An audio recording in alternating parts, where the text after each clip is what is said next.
Okay, in this final tutorial, I'm just going to show you a couple of other fun little bits just so you can have a play around with them. So at this stage, I kind of left off with my image looking a bit like this. I'm just going to make some final adjustments now. So I'm going to go back into the whole image select. Remember, it's got to go teal over there. Adjustments, I'm going to go for over here, hue and saturation. And I just want to kind of go for this lovely sort of purple and teal effect on there and click apply in a sec. Add a little bit of saturation because I like this kind of really flat, solid colour with its tonal work over there. I think it's looking stunning. I love the red band that's heading towards in there. Maybe a little bit of lightness, just a smidge. But I think I'm done with that and click apply. Now, at this stage, because you are using PixLR, you're probably thinking, well, can I download the image? Of course you can. You don't have to always take snippets. So just to download the image, it's File, and then you click Save, and then you choose your file type, go for a JPEG, give it a name. So I'm going to call it Final Edit 2 because I've already saved one previously, and then high quality and download, and it'll just download the image. And there it is. Now, this image, I can do really whatever I want with it. I can take it back onto my PowerPoint, fiddle around with it a little bit like that. But what I wanted to show you, just for a little bit of fun here, is another website that then you can take any image. It could be a snip from your Photoshop, which I'll show you in a sec, from your PowerPoint, or it could be your image that you've just done. And I'm going to use a website called Photofunia. Okay, so it is spelt as it sounds. If you type in photo and then funia, okay, into Google, it'll come up with this. Now, please use this with a smidge of discretion. There are some bonkers things, and you'll probably get lots of ideas for your own photographs at home, I'm sure, after having a play with this. But for us, there are some fantastic filters that you can use on here. So you've got options of filters, and what they'll do is they'll just automatically apply this filter onto your image. And some of them will look awful, and some of them will look great. And it's a great opportunity for you to just have a little play around. Okay. So filters I use quite a bit, and the photography tab I use quite a bit as well. But do have a look, and I'll show you one. So say we've got this frosted filter.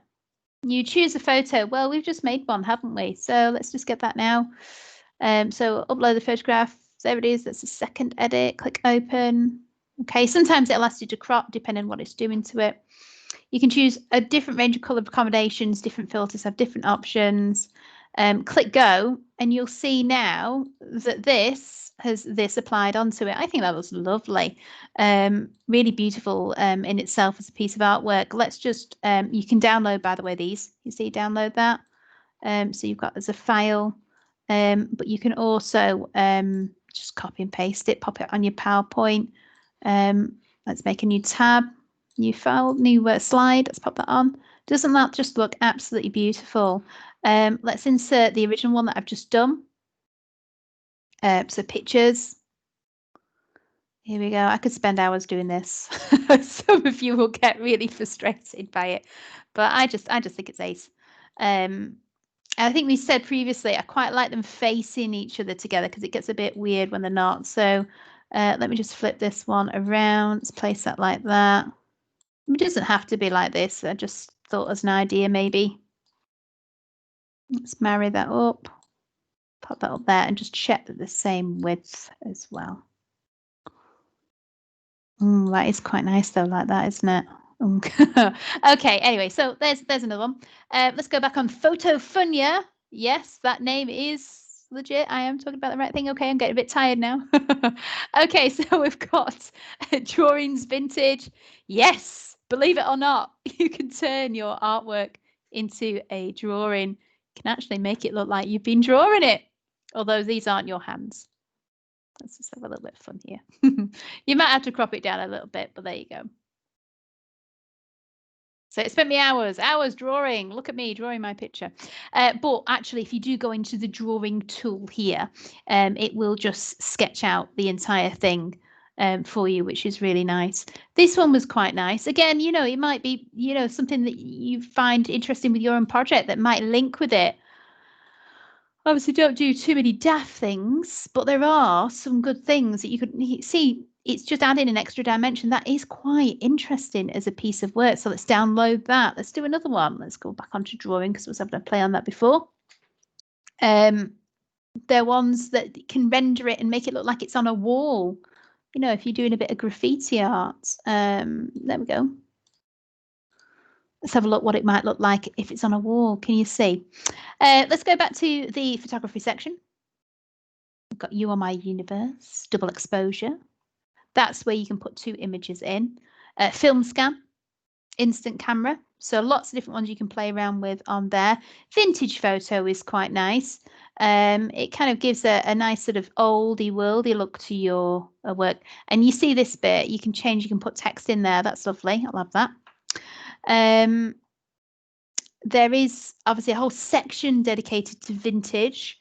Just be mindful, some of these might be a little bit off kilter, but you know, if it looks like it fits with your project, you know, you could use some of these. There's a nice little reflection one there. You don't want it too corny, too cheesy. Engraving, give it a go.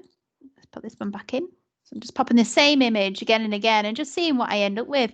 Isn't that lovely? Let's save that. Let's get that downloaded. And again, going back on my PowerPoint,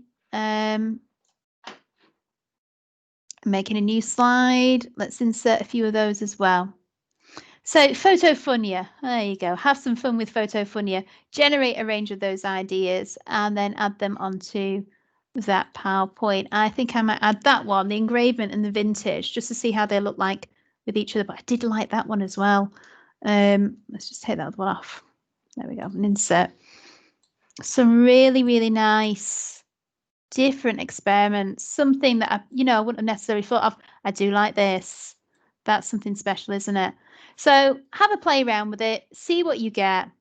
And that now is my third set, set of compositions done. And remember, I'm looking for at least 3. If you get carried away with this, don't worry about it. You know, you've got some fantastic images. Let's have a look now in total. Let's just review what we have made now. And let's just change that setting back to this one here. So in that time that I've just spent with you now, I've created loads of images. There's enough images on here to at least fill one A3 page in your sketchbook. You know, so there's lots of stuff to go on there. And that's just from spending this time with this one. So work through your 3. Have a good play around with it, see what you end up with, but most importantly, you must make sure you're saving your work, you're putting it on SharePoint, and you are putting it onto ClassChart so I can see what you have done. Okay, so next couple of weeks, this is what we are doing, digital compositions.